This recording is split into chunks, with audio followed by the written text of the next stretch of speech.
지난주에 마태복음에 대해서 마태복음 1장 1절 또 28장 18절 20절 해가지고 마태복음 전체에서 이야기하는 그 주제를 함께 보았습니다만은,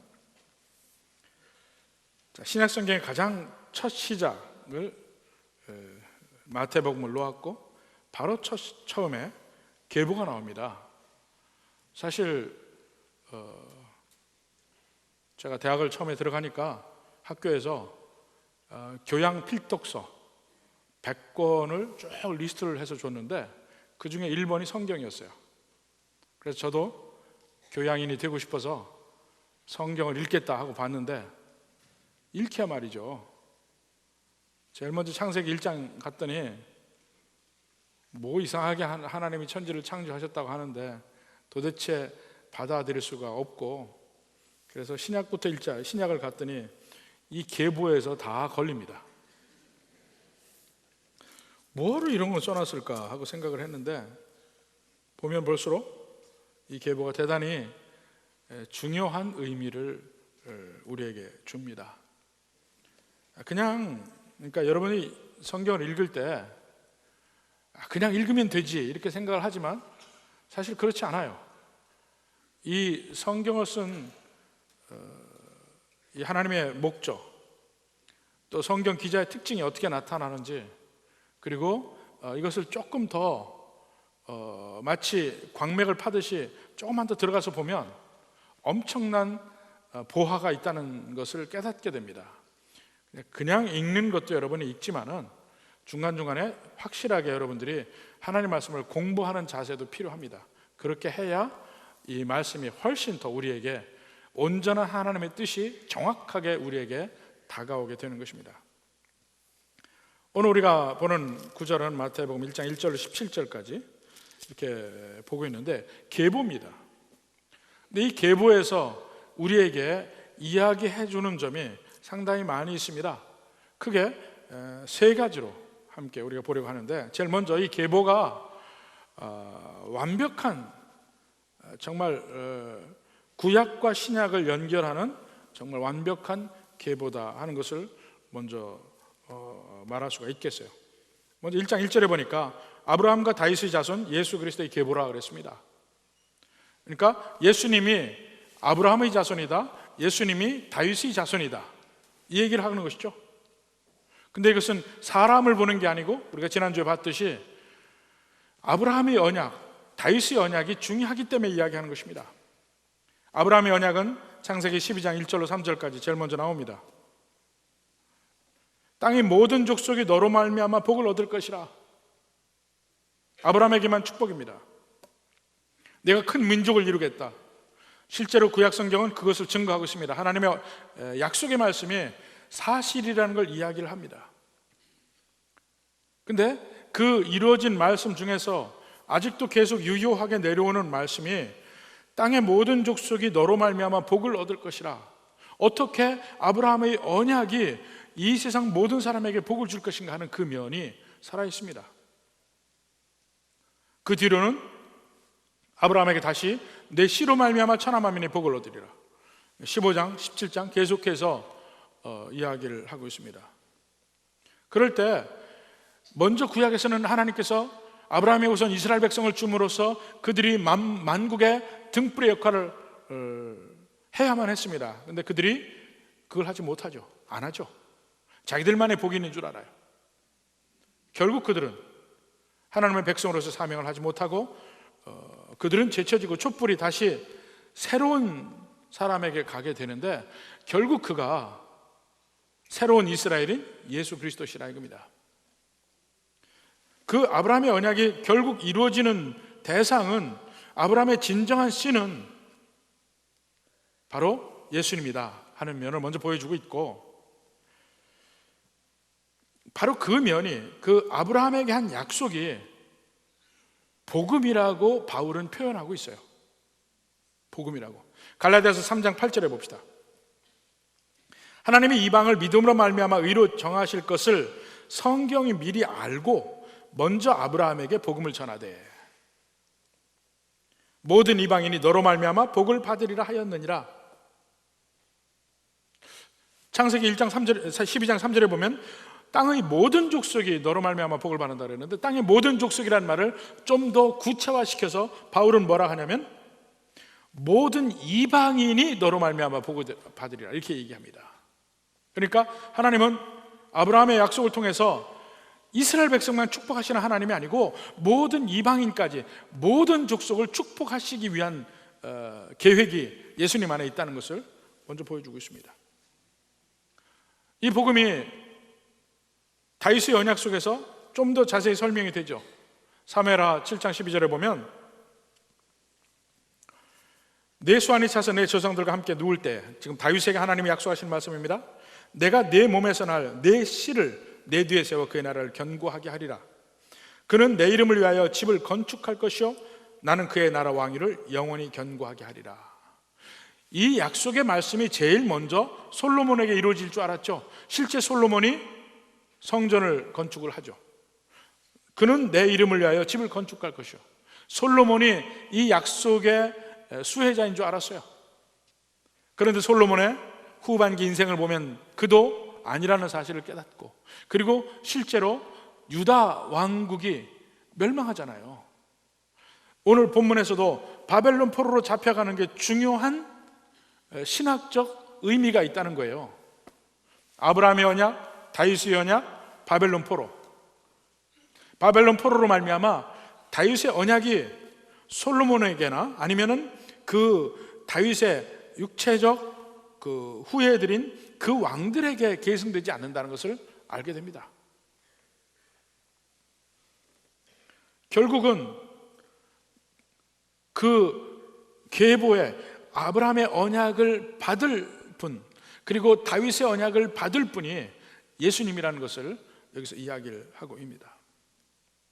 사실 이 마태복음에서는 계속해서 그러한 예수님이 구약성경의 모든 약속의 계승자임을 계속해서 말하고 있어요. 예를 들어 보면 이 마태복음에 천국복음이라는 말이 많이 나오거든요. 천국복음, 우리는 그냥 이 하늘나라, 우리가 갈 천국에 관한 복음이라고 보통 이해를 하는데, 마태복음에 나오는 천국복음은 그 의미가 아닙니다. 마태복음에 나오는 천국복음은 마가복음이나 누가복음에서 하나님 나라의 복음이라는 말과 똑같아요. 하나님 나라의 복음. 여기서는 그냥 천국복음이라 했는데, 그 하나님 나라, 이 세상에 임하는 하나님 나라의 기쁜 소식, 그런 얘기입니다. 하나님 나라가 이 세상에 임한단 말이에요. 근데 이게 무슨 말이냐면, 하나님의 나라는 이 땅에 어떻게 임하느냐, 그 나라의 왕이신 예수님이 이 땅에 오심으로써 하나님의 나라가 이 땅에 임하는 것이에요. 그러니까 그것이 결국 메시아에 관한 이야기란 말입니다. 천국복음은 꼭 메시아에 관한 이야기예요. 예수 그리스도. 지금 이 계보를 통해서 아브라함의 후손이고 다윗의 후손이라는 얘기는 다른 말로 하면 예수님이 바로 그 오셔야만 되는 그 메시아다, 이걸 이야기하는 것이에요. 사실은 그 모든 언약이 있음에도 불구하고 이스라엘 백성들은 바벨론 포로 때 멸망했잖아요. 나라가 없어졌습니다. 성전도 회파돼서 없습니다. 심지어는 말라기 이후에 선지자도 끊어졌어요. 선지자가 끊어진 것을 우리가 뒤에 봐서 아는 게 아닙니다. 그 당시에 문헌을 보면 이스라엘의 선지자가 끊어졌다는 말이 나와요. 왕도 없어졌죠. 제사장도 없어졌죠. 선지자도 없어졌죠. 이스라엘 안에서 기름 부음 받은 자가 없어진 겁니다. 이 세 직분이 하나님의 기름 부음 받은 자들이거든요. 근데 그들이 없어졌어요. 이제 이스라엘 백성들은 그 모든 세 역할을 다 감당할 새로운 기름 부음 받은 자를 고대하고 삽니다. 그 사람이 메시아예요. 메시아라는 말 자체가 기름 부음 받은 자니까. 그래서 말라기 선지 이후에 450년간 그들은 새로운 메시아, 이스라엘을 구원하고 나라를 세우고 하나님이 약속했던 그 모든 것이 이루어지는 그 나라를 고대하고 삽니다. 메시아를. 근데 마태복음의 계보는 바로 그 메시아가 이 예수님이다, 이걸 얘기합니다. 왜냐하면 메시아의 조건이 있거든요. 메시아는 유태인이어야만 돼요. 아브라함의 후손이어야만 돼요. 메시아는 유다 지파에서 나와요. 창세기 49장 보면 유다 지파에서 왕권이 있다는 거예요. 그 중에 특히 다윗 계보여야만 합니다. 근데 이 계보를 통해서 그걸 보여주죠.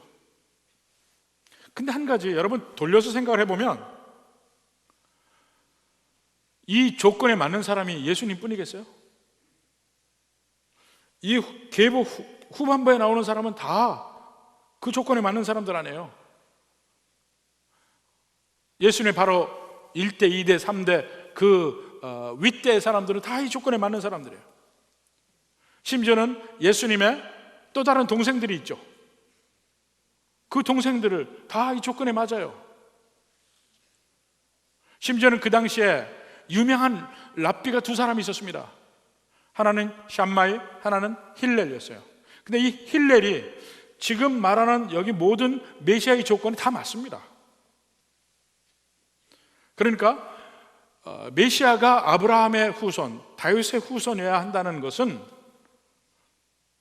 필요 조건이야, 필요 조건. 그것 말고 다른 조건들이 필요해요.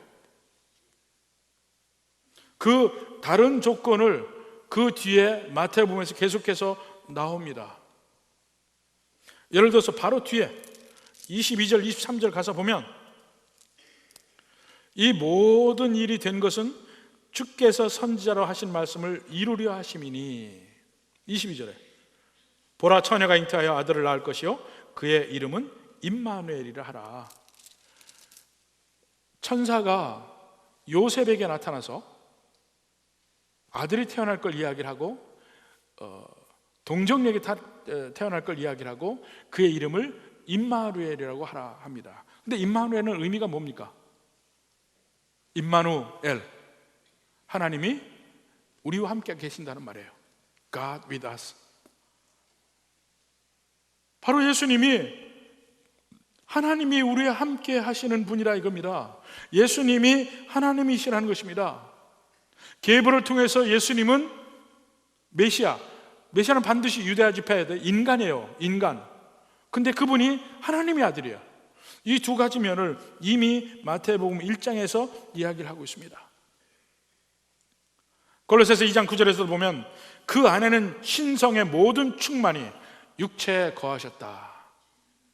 신성의 모든 충만이 육체에 거하셨다. 이 세상에 육체로 오셨지만 그 안에 신성이 충만하게 계셨다. 하나님이 인간이 되셔서 심지어는 그냥 나다 하고 순식간에 나타난 인간이 아니고 계보도 있어요. 계보, 족보까지 다 있어요. 이건 하나님이 인간 되신다는 이것 자체가 엄청난 사실이죠. 인간이 십자가 간다는 것보다 더 엄청난 사건일 것입니다. 인간 세상에 여러 가지 즐겁고 놀라운 일들이 많이 벌어지는데, 예를 들어서 빌 게이츠가 어느 가난한 동네에 와서 밥퍼를 한다. 이러면 아주 놀랍고 즐거운 소식일 것입니다. 박지성이가 가난한 동네 가서 유소년 축구를 해서 그들에게 축구를 가르치고 같이 축구했다. 이건 뉴스감이에요.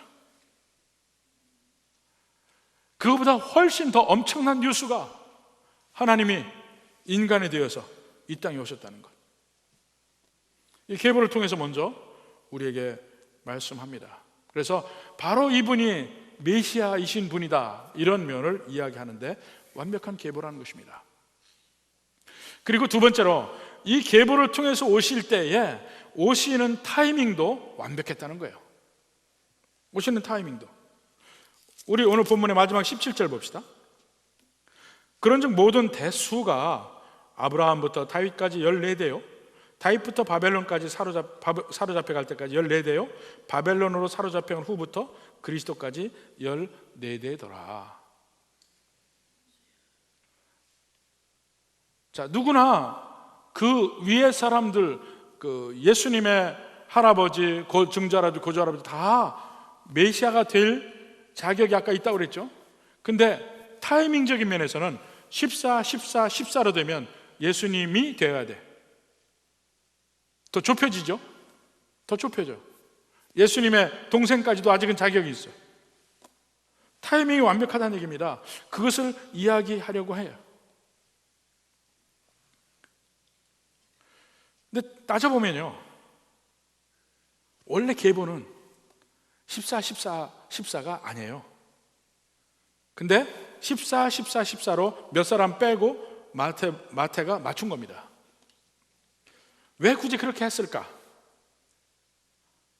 그런 면이 예수님이 오신 때가 정확히 하나님이 원하시는 그때 왔다는 것을 보여주는 것이 14, 14, 14라고요. 사실은 뭐 여러 가지 다른 이야기도 학자들 사이에 뭐 나오긴 합니다. 바로 이분이 진짜 오시는 다윗이라 이런 면을 나타내기 위해 했다, 뭐 이런 말도 있어요. 왜냐하면 그 다윗이라는 이름이 히브리어로 세 글자입니다. 그 다윗 또는 다윗 하는 그 세 글자인데, 원래 히브리어 글자는 숫자의 의미가 있습니다. 그 알레프, 베이트, 달렛 이렇게 나가는데, ABC 이렇게 나가는데 A는 1, B는 2, 이 숫자의 의미가 있어요. 근데 다윗의 이름의 세 글자를 합하면 14예요. 그래서 뭐 다윗을 나타낸다 뭐 이런 말도 하고 하지만은 그건 뭐 그냥 학자들의 얘기라고 생각하고, 중요한 것은 드디어 14, 14, 14 완벽한 하나님의 때에 예수님이 나셨다, 이걸 보여주는 겁니다. 갈라디아서 4장 4절에도 때가 참에라고 나옵니다. 때가 참에, 하나님이 그 아들을 보내사 여자에게서 나게 하시고 율법 아래 나게 하셨다. 때가 참에, 가장 완벽한 타이밍이라는 얘기입니다. 정확하게 오셔야 될 그 때가 딱 되니까 오셨다는 거야. 근데 이런 조금 발칙한 생각을 한번 해봅니다. 예를 들어서 예수님이 요즘에 오셨다면 어떻게 됐을까? 요즘에 예수님이 오셨다면, 그러면 2000년 전에 그때보다 훨씬 더 증거가 많았을 것 같아요. 만약에 예수님이 가나안 지방에서 그렇게 막 수많은 사람들을 불러 모으기도 하고 기적도 행하고 했다면은 거기 아마 세계 언론사 모든 텔레비전 가서 예수님 줄줄줄 다 따라다녔을 거예요. 그러면서 예수님이 막 기적을 일으키는 장면 전부 사진으로 찍어서 뉴스에 나오지, 유튜브에 뜨지, SNS 뜨지, 계속 그 전구를 봤을 거야. 오, 저렇게 못 걷던 사람이 일어나서 걷네? 이 기적을 볼 때요, 쭈삣쭈삣합니다. 저도 직접 본 적이 있습니다. 평생을 양쪽 다리가 전부 소아마비라서 걷지 못하던 처녀가 나 걷는 거 봤어요. 눈물 흘리면서 막 걷기 연습을 하더라고. 생전 처음 걸었다고 하면서. 그 기적도 제가 직접 눈으로 봤습니다. 그거 볼 때는 정말 감격하죠. 근데 그게 만약에 예수님의 모든 기적이 전부 텔레비전에 VCR로 다 녹화가 돼가지고 전 세계에 뿌린다면 안 믿을 사람이 거의 없을 것 같아요. 왜 그렇게 안 하셨을까? 예수님이 십자가 못 박히시고 사흘 만에 살아나셨다고 하니까 이미 그때 그 소문이 다 퍼졌잖아요. 그러면 아마 예수님 그 무덤 앞에 사흘이 뭐야, 24시간 축 치고 전부 다 텔레비전 방송 앉아 있을 거예요. 예수님 조용히 못 나오셨을 거예요 아마. 전부 불 대고 언제 돌 옮겨지는지, 예수님 부활하셔 나오시는지 안 오는지 다 찍었을 거 아니에요.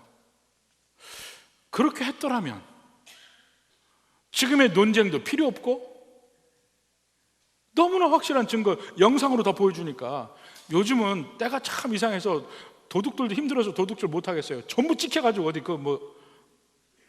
걸리니까. 예수님의 행적도 다 찍혔을 거니까. 그럼 차라리 요즘에 오셨으면 증거가 더 확실했을 텐데. 근데 다른 면을 뒤집어 보면 역시 하나님의 때는 우리는 이해 못하지만 가장 완벽한 때라고 생각을 해요. 가장 완벽한 때.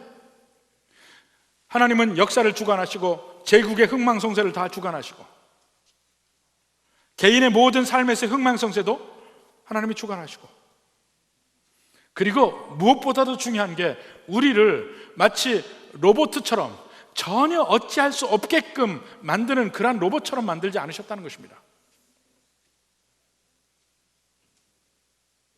그저 자기의 자유의지로 생각하고 판단하고 결정하고 할 수 있게끔 하셨다는 것이죠. 증거를 다 보여주고, 아이고 이렇게까지 확실하면 내가 안 믿을 수가 없네요. 그리고 그러면 온 세계 사람이 다 믿겠지. 근데 하나님은 하나님의 지혜 안에서 그걸 원치 않으신다. 정말 자기 마음으로 하나님을 택할 수 있을 정도의 그 믿음을 요구하고 계시는 것 같아요. 믿음이 필요한 만큼 우리에게 밝히 보여 있다고 생각을 합니다. 진짜 성경에서 보면 그 하나님의 놀라운 영광과 하나님의 놀라운 지혜와 그 하나님이 존재하심을 안 믿는 사람 눈에는 보이지 않고 믿는 사람 눈에는 밝히 보인다고 되어 있습니다. 신명기 29장 29절 봅시다. 감추어진 일은 우리 하나님 여호와께 속하였거니와. 하나님은 모든 것을 감췄다고 얘기를 해요. 근데 그냥 감춘 것은 아닙니다. 고린도후서 4장 3절 6절 봅시다. 만일 우리의 복음이 가리었으면 망하는 자들에게 가려진 것이라. 안 믿기로 작정한 사람들에게는 가려졌다 이겁니다. 어느 불신자가 이런 말도 했습니다. 과학자인데, 만일에 신이 존재한다면, 성경의 신이 존재한다면 달에다가 십계명을 우리가 다 볼 수 있게 십계명을 쓰면 내가 믿겠다 그랬어요. 그걸 읽고 저는 그랬습니다. 하나님이 미쳤냐, 너 같은 거 믿게 하게.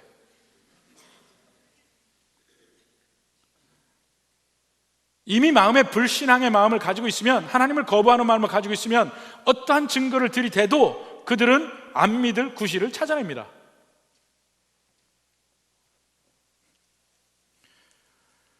안 믿는 사람의 눈에는 복음이 가려져 있습니다. 그건 복음이 명백하지 않아서가 아니고 그들의 마음이 어두워져서 안 보이는 것입니다. 근데 믿는 사람의 마음에는 예수 그리스도의 빛이, 복음의 광채가 확실하게 보여진다는 것입니다. 자, 6절에도 보면, 고린도서 4장 6절에 보면 어두운 데 빛이 빛이라 말씀하셨던 그 하나님께서 예수 그리스도의 얼굴에 있는 하나님의 영광을 아는 빛을 우리 마음에 비추셨느니라. 예수 그리스도의 영광의 빛을 우리 마음에 비추셨느니라. 그래서 확실히 그 복음을 볼 수 있도록 했다는 것입니다. 실제 또 로마서 1장 20절에 보면 창세로부터 그 보이지 않는 것들, 곧 그의 영원하신 능력과 신성이 만물에 분명히 보여서 우리가 알 수 있다는 것이죠. 이 세상 만물이 전부 다 하나님의 영광을 선포하는데 그 중에 특히 큰 것들은 하나님의 영광의 크심을 표현합니다. 높은 산, 커다란 바위, 커다란 나무, 거기에서 모든 사람들이 신의 영광을 봅니다. 근데 그들의 마음이 어두워져서 거기에서 하나님의 존재를 읽지 못하고 그 나무를 숭배하고 그 바위를 숭배하고 그 산을 경배합니다. 예수 믿는 모든 믿음의 사람들은 마음이 밝아져서 그 어떤 걸 보더라도 거기에서 하나님의 형상이 밝히 드러나는 것을 알 수 있다는 얘기입니다.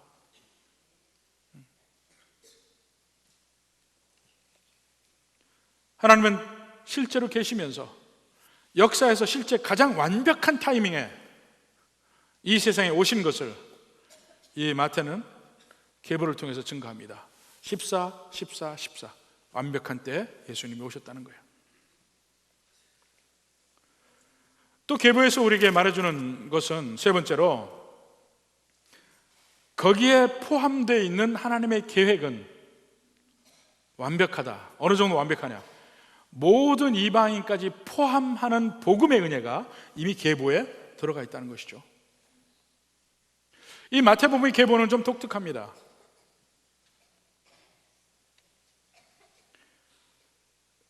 유대인들의 계보잖아요. 그런데 유대인들의 계보다 하는 것 하나 말고는 그 당시에 유대인들이 상당히 읽기가 좀 껄끄러웠을 것이다 하고 생각을 합니다. 왜냐하면 이 계보에는 일반적인 계보에 없는 특징이 한 4가지 정도의 특징을 볼 수가 있습니다. 먼저 이 계보에는 여자가 5명이 들어가 있어요. 여자가 다말과 라합과 룻과 우리아의 아내, 그리고 마지막에 마리아. 이 족보가, 이 계보, 또 다른 말로 족보라고 할 수 있는데, 여러분 족보 보셨습니까? 저는 어려서 이 전국적으로 족보를 출판하는 출판사가 대전에 있었습니다. 회상사라고. 그래서 저희 집안에서도 족보를 만들 때 되면 이 갓쓴 노인들이 오셔서 또 저희 집에도 계시고 이랬어요. 족보 만들어 오셔서 그 족보를 봤습니다. 여러분 족보 봐보셨어요? 족보를 보면 족보는요 철저하게 남자를 위한 겁니다. 족보는 남자의 계보예요. 딸들은요 출가하면 다 지웁니다. 며느리가 시집 오면 이제 들어가서 이제 자녀가 나오는데 철저하게 남성 위주입니다. 근데 그것은 우리나라뿐만 아니고 어디든지 족보가 다 그래요. 역대상해 보십시오. 이스라엘의 족보가 나옵니다. 거기에 철저하게 남자 위주라는 걸 여러분 알 수 있습니다.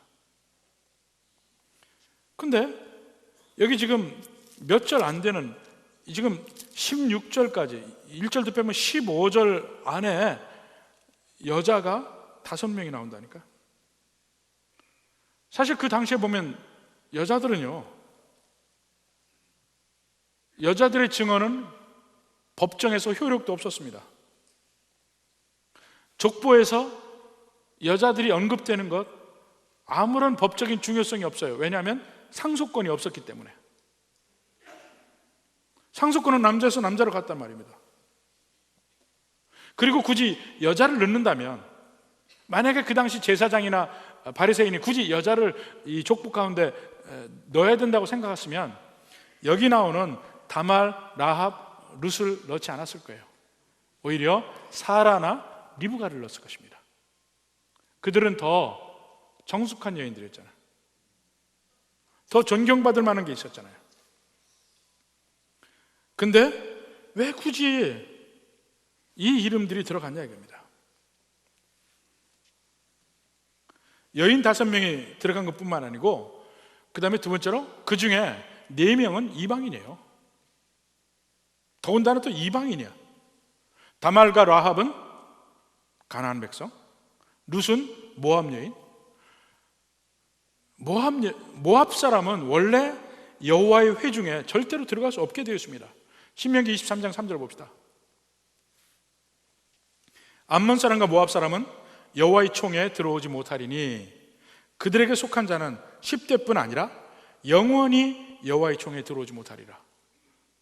그럴 정도의 모압 여인인데, 모압 여인이 이스라엘의 계보에 들어가고 족장의 계보에 들어가고 심지어는 메시아의 계보에 들어갔습니다. 우리아의 아내는, 우리아가 헷 사람이에요. 히타이트 사람이에요. 지금의 터키 지방이죠. 어쩌면 그의 출신을 보면 우리아의 아내는 이스라엘 사람일 가능성이 상당히 많은데 결혼을 통해서 헷 여인이 됐습니다. 이렇게 보면 이스라엘이 그렇게 존경하는 다윗 왕의 고조 할머니는 모압 여인이고 솔로몬 왕의 어머니는 헷 여인이고 다윗과 간음을 통해서 낳았던 그런 통한 뒤에 아내가 된 바로 그 여인에게서 낳았고, 한마디로 말하면 혈통이 그렇게 깨끗하지가 못해요. 근데 사실은 우리가 족보를 만드는 이유가 뭡니까? 나는 확실한 혈통에서 태어났다는 걸 보여줘요. 자, 옛날에 저희 집에서 셰파트를 키운 적이 있거든요. 개도 족보가 있더라고. 족보가 있는 이유가 뭐예요? 혈통이 깨끗하다는 걸 보여주는 겁니다. 다른 피가 안 섞였다는 걸 보여주는 것이 족보예요. 근데 예수님의 족보는 피가 섞였다는 걸 보여준다니까요. 그게 더군다나 이것이 그 족보가 일반인의 족보가 아니고 왕의 족보예요. 왕의 족보는 혈통의 순수성이 더 중요합니다. 20세기 초반에 영국에서 미국의 한 이혼녀를 사랑한 왕이 결국 그 여인과 결혼하기 위해서는 왕권을 포기해야만 했습니다. 윈저공이 그랬죠. 결국 그는 왕권을 포기하고 그 여인과 결혼합니다. 그럴 정도로 혈통을 중요하게 생각합니다. 그런데 마태복음의 혈통은 전혀 그렇지 않다는 것을 이야기합니다. 왜 그럽니까?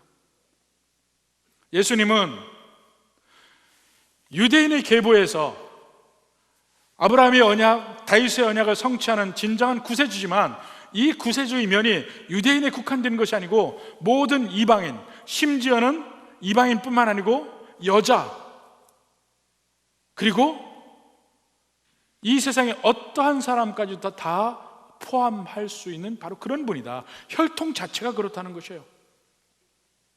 갈라디아서 3장 27절 29절 봅시다. 누구든지 그리스도 합하기 위하여 세례를 받는 자는 그리스도로 옷 입었느니라. 너희는 유대인이나 헬라인이나, 헬라인을 이방인으로 바꾸는 게 더 나아요. 유대인이나 이방인이나, 종이나 자유인이나, 남자나 여자나. 지금 보면 남자나 여자나 왜 이게 있을까 싶지만은 제가 지금 설명한 대로 여자들은 지금이 최고의 시대입니다. 동격으로 인정받고 남자나 여자나 다 그리스도 예수 안에서 하나니라. 더군다나 이 여인들은 대부분 정상적인 결혼을 통해서 자녀를 낳은 게 아닙니다. 다말은 누굽니까? 유다의 며느리였어요. 그렇지만 자식이 없자 결국은 시아버지 유다와 동침을 해서 베레스와 세례를 남깁니다. 라합은 원래 창기였죠. 우리아의 아내 바세바는 다윗과 불륜 관계였다가 아내로 들어간 바로 그런 사람. 사실은 그런 면에서 보면은 마리아도 정상적인 관계에서 자녀를 낳은 사람은 아니에요. 성령으로 잉태하셨으니까. 여기 나오는 여인은 다 그렇습니다. 여인만 그럽니까? 남자들도 보면요, 여기 나온 남자들, 우리가 아는 남자들 보십시다. 그들이 존경받을 만하냐? 성경은 끊임없이 그들의 연약함, 그들의 잘못 이야기합니다. 아브라함은 자기 살려고 마누라 팔아먹은 사람이에요. 거짓말하면서. 유다는 자기 동생 요셉을 애굽의 노예로 팔자고 했던 사람입니다. 다윗이야말로 간음을 하고 살인까지 한 죄인이었고, 히스기야도 자기 교만에 빠져 있다가 하나님 앞에 무릎 꿇게 되는 것이죠. 여기 나온 계보가 그걸 계속 이야기합니다. 원래의 족보는 내가 얼마나 대단한지, 내가 얼마나 순수한지 이걸 얘기하고자 하는 것이 족보인데, 마태복음 1장에 나오는 제일 먼저 신약 모두에서 예수님의 족보를 이야기하는데, 그 족보는 연약한 사람들 천지, 죄 많은 사람들 천지, 결혼해서도 다 문제가 있고, 이걸 얘기합니다. 왜 그럴까요? 바로 예수님이 그 모든 사람들을 다 포용할 수 있는 분이라는 것입니다. 예수님이 하나님이시지만, 예수님이 이 땅에서 새롭게 왕이 되시는 분이시지만, 그분이야말로 인간 세상의 모든 추악함과 더러움과 인간 세상의 모든 연약함을 이미 태어나기도 전부터 경험하신 분이라 합니다. 이보다 못한 사람이 여러분 중에 누가 있느냐? 그러면 예수님은 여러분의 모든 어려운 사정, 여러분의 모든 딱한 처지 다 이해하실 수 있는 분이라. 누구든지 부르는 것입니다. 그래서 교회는 이렇게 다양한 사람들이 모이는 것입니다. 다양한 사람들이 모여서 그 모든 옛날의 더러움을 벗어버리고 모두 다 거룩한 하나님의 자녀가 되어가는 그것이 교회입니다. 그러니까 시쳇말로 그러잖아요. 과거를 묻지 마세요. 우리 서로 과거를 묻지 마세요. 단지 우리가 마지막 목표지가 어디인 것만 우리가 확인합시다. 과연 천국이냐 아니냐, 그게 중요한 것이죠. 예수님을 제대로 믿느냐 안 믿느냐, 믿고 진정한 회개를 했느냐, 그것이 문제죠. 이를 위해서 우리가 함께 서로 갈아지고 서로 아프고 이런 가운데 변화되어 가는 겁니다. 하나님의 참된 자녀로서. 우리가 전도하려고 하는 대상은 누굽니까? 여러분 가리지 않아요 혹시? 이 교회적 특징 봐도 참 희한합니다. 교회가 부흥하는 교회의 특징이 뭔지 아십니까? 제일 먼저 모인 사람들이 이 세상에서 어렵고 힘든 사람이 모일 때 그 교회가 부흥합니다. 이상해요. 이 세상에서 잘 나가는 사람들이 모이는 교회는 절대로 부흥 안 합니다. 한번 보십시오. 이상해요. 부흥하는 교회의 특징은 제일 먼저 어려운 사람들이 모입니다. 우리 교회도 우리 한국 교회 역사도 마찬가지예요. 처음에 부흥했던 승동교회, 승동교회가 왜 유명해지고 커졌냐? 백정들이 모여서 그랬습니다. 영락교회, 피난민들이 와서 세운 교회예요. 수없이 많은 교회들이 성장하면서 바로 그러한 배경들이 있습니다. 어려운 사람들이 모여서 변화되고 새로워지고 세상적으로도 더 이제 하나님의 은혜 안에서 복 받으면서 교회도 같이 성장하죠. 그런 일이 났어요. 내가 지금 다른 사람보다 못하다, 뭐 환경이 어떻다, 이건 다 지나갈 것입니다. 앞으로 여러분들의 목표는 뭡니까? 궁극적인 목표는 천국이요? 이 세상에서도 하나님의 백성으로서 모든 사람에게 주를 믿는 백성의 은혜와 복을 증거해야 합니다. 부디 그 목표를 가지고 우리가 함께 나아가며 누구를 전도하든 구별하지 말고 전도하고, 오히려 어려운 사람일수록 오히려 주님이 더 필요한 사람들, 그래서 그러한 사람들로 가득 채워질 때 교회가 바로 서고 교회가 더 부흥하고 새로워집니다. 이러한 하나님의 은혜와 능력이 함께하는 우리 교회가 될 수 있기를 주님의 이름으로 축원합니다.